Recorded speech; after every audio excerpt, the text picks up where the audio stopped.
अच्छी बात है, गलत बात है? अगले व्यक्ति कष्ट होगा कि नहीं? लड़का टीपी तोड़ दिया, एक बार भी नहीं बोल रहे, वहीं पर आप अपने बच्चों को डांट रहे हैं, इतना बड़ा नुकसान हो गया, उनको आप डांट रहे हैं, मार भी दे रहे हैं, तो वहां पर आपका क्रोध करना पाप नहीं, वही क्रोध आपका गहना बन गया।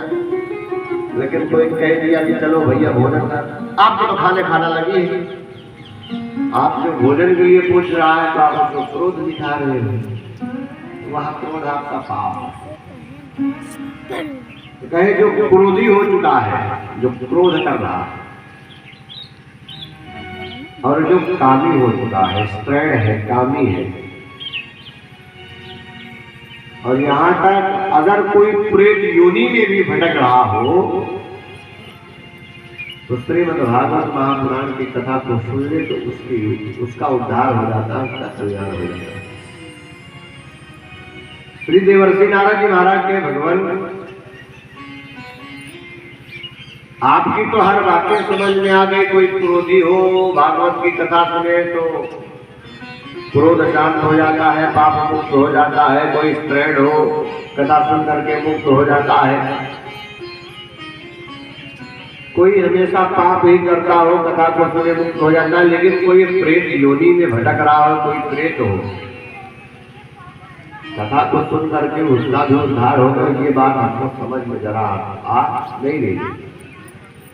कोई प्रेतों कभी, प्रेत मतलब समझ रहे हैं ना, जिसको आज के समय भूत कहा जा रहा है, भूत तो सब लोग समझ गए होंगे ना, जो मनेवर का लाग जाते, अरे फलाने के चुनाव लागल बा, लगती है ना चुनाव, उसी को प्रेत कहते हैं। तो क्या प्रेत योनि में भटकता हुआ व्यक्ति भी कथा को सुने, क्या उसका उद्धार हो सकता है? अगर उस किसी का उद्धार हुआ हो भगवान, तो आप इसका कोई इतिहास हो तो उस इतिहास के विषय में आप हमको जरा विस्तार पूर्वक बतलाइए। तब श्री देवर्षि नारद जी महाराज को सनकादिक ऋषियों ने एक इतिहास सुनाया। तुंगभद्रा तटे पूर्व मभूतपातनमुत्तमम् यत्वर्णात्मधर्मेण सत्य सत्कर्म तत्परा। तुंगभद्रा नदी के तट पर एक सुंदर सा गांव बसा था। उस गांव में एक पंडित जी रहा करते थे। उन पंडित जी का नाम था आत्मदेव। और ये पंडित जी कोई सामान्य पंडित जी नहीं है।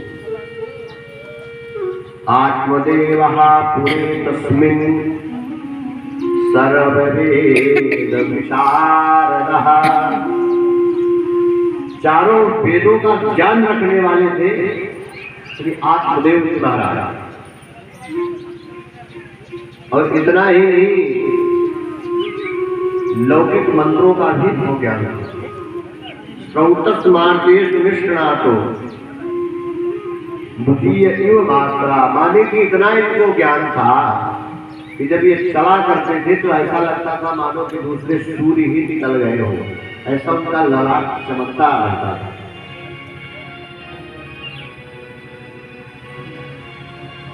कहना कठिन है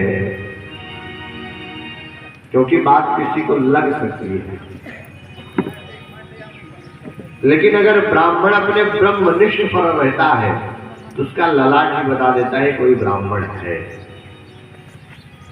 तो ब्राह्मण का तेज ही इतना रहता है पर्याप्त। लेकिन हमारा आपका दुर्भाग्य है कि हम आप अपने ब्राह्मणत्व को बचाना नहीं चाहते हैं और चाहते हैं गांव वाले तो हमसे पहले ही करें, प्रणाम ही करते जीते, सब हमसे प्रणाम ही करेंगे।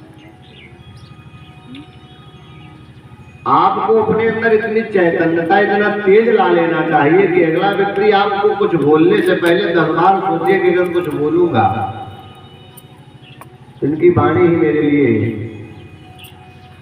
कठिन बढ़ सकता है, मेरा विनाश का कारण बन सकता है। आत्मदेव जी महाराज जब चलते थे तो लगता था कि मानो दूसरे कोई सूर्य ही निकल पड़े। अपने मन से नहीं बता रहा हूं। श्रीमद् भागवत महापुराण के महात्म को प्रमाणित करते हुए कह रहे हैं, द्वितीय इव भास्करः। मानो द्वितीय मतलब होता है दूसरा, भास्कर मतलब होता है सूर्य। मानो दूसरे सूर्य ही उदित हो चुके हो, ऐसे वो विप्रदेव। ये गृहस्थ, इनके पत्नी का नाम था धुंधली। आत्मदेव जी महाराज बड़े शांत थे, बड़े सीधे साधे थे, लेकिन धुंधली महारानी ठीक उनके उल्टा था। धुंधली का जानते हैं, जहां पर